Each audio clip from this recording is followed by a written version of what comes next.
الفرصة الثانية مو أنت اللي تقدمها، اللي أخطأ بحقك هو اللي يطلبها. أستغرب من اللي يقولون أعطيناهم فرصة ثانية، المفروض يقولون وافقنا على طلب إعطائهم فرصة. اللي يغلط بكيفه المفروض يرجع بكيفك. أنا معك أن الفرصة الثانية ممكن أتي من باب التوبة، وكلنا نغلط ومحتاجين أحد يسامحنا، بس هل كل ذنب يغفر؟ قال تعالى: إنما التوبة على الله للذين يعملون السوء بجهالة. يعني اللي يغلط متعمد أحيانا ما له توبة.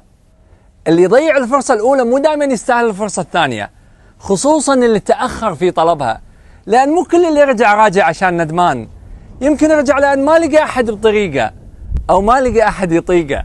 الفرصة الثانية أحيانا وهم، اللي فيه خير من البداية ما يحتاج فرص. بعدين مو دائما حلو ترجع المياه لمجاريها، لأن يمكن ترجع غير صالحة للشرب.